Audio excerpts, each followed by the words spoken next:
Yo, welcome back to the channel. So today, I wanted to switch gears. I got back into a game that I played pretty hardcore for quite a while, but after some time away, I recently got back into playing Paladins Champions of the Realm. So, Paladins is a free-to-play hero shooter, and various aspects of it have been revamped and reconstructed multiple times since I started playing it back in May of 2017. So let's jump down into this rabbit hole. There's a lot of ground to cover. So you may ask, what's the difference between a regular first-person shooter and a hero shooter? Well, modes in first-person shooters like Halo, they all have players entering battle with the same starting gear and equipment. There are stronger weapons scattered throughout the map, and the teams fight over these weapons, giving them a distinctive edge in battle. Now, these power weapons, the ammunition for them, they alternate hands as teams get kills over one another. So controlling and utilizing the power weapons increases your odds of victory. It's fair, it's balanced, it's based on player skills, map knowledge, strategies, and so forth for winning the match. Now, a hero shooter, on the other hand, has no weapon placement on the map. Instead, players select from a roster of characters, each assigned to a primary role that's based on that specific character's abilities, weapon damage, and health pool. So because of this, the characters are effectively the weapons. Each one typically has a primary weapon along with 4 abilities. 3 of these abilities are dictated by a cooldown timer after each use, and then the 4th is a game-changing ultimate ability that's built up over time throughout the match. Now, the more distinctive difference is that each character is unique when it comes to their appearance, physicality, weapons, abilities that they have at their disposal, so they all play different roles. This means not all characters are meant to do everything, so a stronger emphasis is built around players capitalizing on their team's synergy or composition. So the roles include things like DPS characters that excel in dealing the highest amounts of damage to opponents in a short time period, with an average health pool usually. Defensive tank characters usually inflict a low to moderate amount of damage. They possess some type of protective ability for themselves and allies, along with the largest health pool of all the other classes. Flank characters are typically the most agile. They're mobile, they possess an ability that allows them to cross over to enemy lines or escape.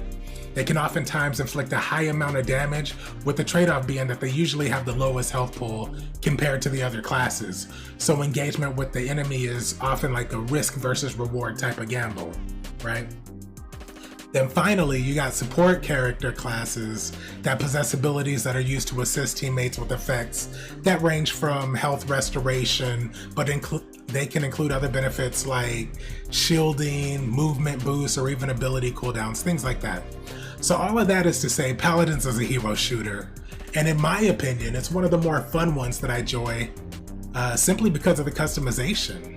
So I'll do a separate video on customization in Paladins just to keep things from getting too cluttered here, but the main point I wanted to focus on at the moment is the broader overall introduction to the game. Now, story-wise, Paladins is set in the Realm. It's a continent where most of the game takes place. It's a story that starts in the middle, and it involves 2 warring factions that are battling. You have the Magistrates and the Paladins, or the Resistance. The Magistrate is the leading power in the realm. Initially, that was made up of skilled magicians and former paladins. But the group breaks up after the discovery of crystal-powered energy is banned, basically. So the Resistance, which is composed of the paladins, they oppose the Magistrate's decision on banning these crystals. So the group rallies in order to fight for the free usage of crystals and the energy that they produce. Now, most of the characters in game, they take a side in the conflict, while other characters are either neutral or part of a separate faction entirely with different motives. As intriguing as the setup is, the game is not meant for players to arrive to a conclusion from playing, as there's no story mode. So it's more or less just a setting that explains who these characters are, with hints at history, their connections that they have with other characters that they share, which I know to some fans is extremely disappointing. While it's understandable, it's personally not the reason I find myself continuously coming back to play. Paladins has several game modes. You have Team Deathmatch, Onslaught and Siege, with King in the Hill kind of thrown in there somewhere. There's ranked matches that you can play, as well as online battles against bots for testing out new characters that you want. There's even a shooting range to try out any of the characters, even the ones you don't have unlocked, where you can test, modify your deck builds, and practice your precision. So once a match starts, they can usually last anywhere from 6 to 8 minutes, like on the short end, and they can go on as long as 20-25 minutes on the longer end. Siege is the primary game mode where 2 teams of 5 fight to capture a payload, which is a cart of explosives, and then they push it or deliver it to the enemy's base where they spawn. Siege is a point-based game mode where the first team to get 4 points wins. A single point is awarded to the team that can capture the point. Another point is awarded if that team can successfully push the payload to the opposing team's base. And then finally, teams on the defensive end can save a round by preventing the opposing team from moving the payload to their base, earning them a point. With that said, matches cannot be won defensively, so in the case of a 3-3 tie, the next team that captures the point in the 4th and final round becomes the victor. Now, Paladins is a team game where you do not have to be the best pinpoint accurate shot to be productive and valuable to your team in a match. You don't need to be Mr. Clutch 24/7 either, although I won't lie, those skills do help. There are many ways that you could contribute to your team's success, standing on the objective to capture the payload, healing teammates, saving an ally by killing their attacker, dealing damage to the opposing team, going on kill streaks, stopping enemies who are on kill streaks, using well-timed ultimates. All of these things contribute to your overall performance and value to your team and can help you improve throughout the course of a match with the credits that you earn as you play. This is where the strategies comes into play. Does your team have a balanced mix of characters in the 4 various roles? Does the map have hazards that you can exploit with some of your abilities or an ultimate? Maybe there's hazards that you need to avoid from the enemy team. These are just some of the things that kind of get me excited to play.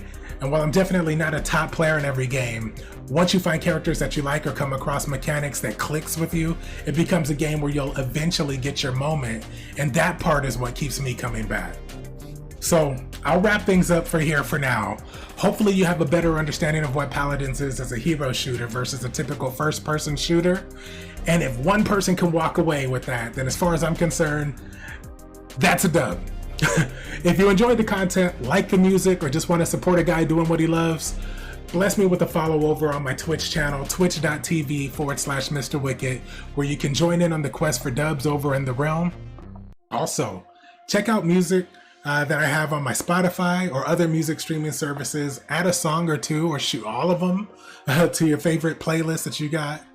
Last but not least, hit this video up with a like and a sub to the channel with notifications so that you'll know that you can rock out with me when we drop the next Pally videos, where we're going to go and address the game's trump card, in my opinion, customization. I appreciate you all watching.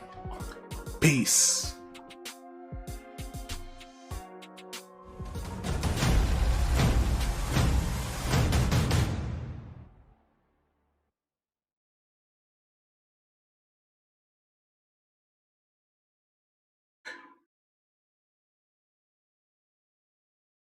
We got it right.